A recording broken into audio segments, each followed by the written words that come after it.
शराब। बहुत बहुत शुक्रिया मैडम। नहीं। मैडम बोलेगी तो 7 मिनट हो गया आपका। वहां पर नशे की गोलियां बिक रही है, खड़ा हूं। नशा का अड्डा बन चुका है छत्तीसगढ़। भ्रष्टाचार के आए दिन मामले आ रहे हैं। ईडी का जब छापा पड़ रहा है तो बहुत से अधिकारी लाइन लगे हैं, बहुत से कांग्रेसी लाइन लगे हैं और वो आरोप डालते हैं हमारे केंद्र सरकार के ऊपर। ऐसी सरकार है, वहां पर जो हमको अनाज मिलता है 80 करोड़ जनता को, उसको भी वो लोग छिपाते हैं और अपने कोटे की अनाज बताकर वो लोग उसमें दिग्भ्रमित कर रहे हैं लोगों को। जी मैडम, आप पूरा 3 मिनट टाइम तो मैं अरे 1 मिनट कर दीजिए, मैं 1 मिनट में ही बोल दूंगा। आज ठीक है, अच्छी बात। Thank you madam.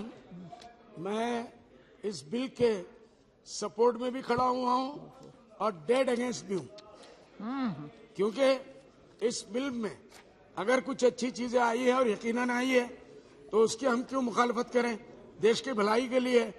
लेकिन अगर बुरी चीजें आई है, सर माइनॉरिटी इस मुल्क का पूरा एक हिस्सा है और आजादी में हमारे बाप दादा ने कोई कमी नहीं की जी। एक बदन के आधे हिस्से को आप बीमार बना लेंगे और उसको पैरालाइज कर देंगे तो मुल्क लेके आप नहीं चल सकते। बदन को हॉस्पिटलाइज करना पड़ेगा, उसको आईसीयू में डालना पड़ेगा, इंटेंसिव केयर में डालना पड़ेगा और उससे भी ज्यादा करना पड़ेगा।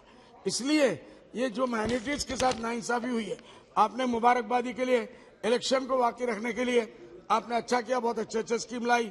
लेकिन अब पहले 1 साल का बजट आता था, अब 25-25 साल का बजट आता है। एक शायर ने कहा था, कौन जीता है तेरे जुल्फ के सर होने तक, तेरी जुल्फ जब तक लंबी होगी मैं तो मर के कब्र में भी चला जाऊंगा। तो ये कहना है कि इसको 48 साल का वादा ना करें, 1 साल का वादा करें और उसको पूरा करके दिखाएं। हर साल बताए गए हमने ये कहा था, हमने ये पूरा करके दिखाया, हमने ये कहा था, हमने ये पूरा करके दिखाया। इसलिए मैं मुबारकबाद देता हूं और फाइनेंस मिनिस्टर का शुक्रगुजार हूं कि उन्होंने डॉलर मिनिस्ट्री के लिए फंड में इजाफा किया। उम्मीद है कि हमारे नॉर्थ ईस्ट का भी ख्याल रखेंगे।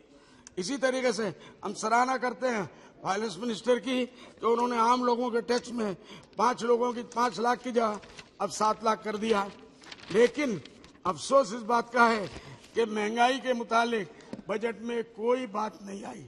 महंगाई जो पूरे मुल्क की कमर तोड़ दी सर। मैडम, इसके बारे में सर को सोचना चाहिए, पूरी मिनिस्ट्री को सर जोड़ के सोचना चाहिए।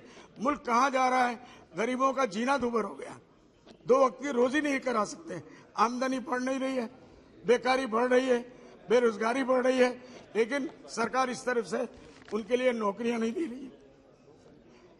बेरोजगारी इंतहा को पहुंच गई। मैडम, ये यहाँ बोला जाता है बहुत नौकरियां निकाल रहे हैं, क्या नौकरियां निकाल रहे हैं? पूरे हिंदुस्तान के सर में अगर उसको देखा जाए, कहीं 2%, कहीं 3%, कहीं 4, पूरा मुल्क मिला के कि हमने इतना 1000 कर दिया, इससे कुछ नहीं होता सर। सर इलेक्शन सामने आने वाले हैं, इसलिए अभी भी 1 बरस है, आप लोग तैयारी करें, ये हमारा मशवरा है। माइनॉरिटीज का जो हमारा फंड था उसको अभी आपने खत्म कर दिया, ना के बराबर कर दिया। 6-7 माइनॉरिटी सर, खाली मुसलमान नहीं है। आप चलिए हमसे दुश्मनी करिए, लेकिन बेचारे पारसी भाइयों के साथ तो इंसाफ करिए, दूसरे माइनॉरिटीज के लोगों के साथ इंसाफ करिए। हम तो अपना जी लेंगे जैसे भी जीना है। हमारे एजुकेशन के लिए मोदी जी ने कहा 1 हाथ में कुरान देंगे, 1 हाथ में लैपटॉप देंगे, लेकिन आज स्कूलों से बच्चों को निकाला जा रहा है, उनके वजीफे बंद किए जा रहे हैं, हायर एजुकेशन में मुसलमान जाने नहीं दिया जा रहा है। कैसे ये मुल्क तरक्की करेगा? मैं मोदी जी को याद दिलाता हूं कि आपके आने के बाद हम लोगों को बड़ी उम्मीदें हुई थी कि आप माइनॉरिटी के कुछ करेंगे, लेकिन ऐसा लगता है हमारे आसाम में फ्लड और इरोशन से हजारों नहीं लाखों लोग अब बेघर हो गए, खास करके जोलेश्वर में और खास करके ग्वालपाड़ा में और धुबड़ी में, फकीरगंज में। उसके ऊपर सरकार ध्यान दे। Chairman, for giving me the opportunity to speak on the budget 2023. Madam, I'll be very specific. I have just 4 points to make, and one of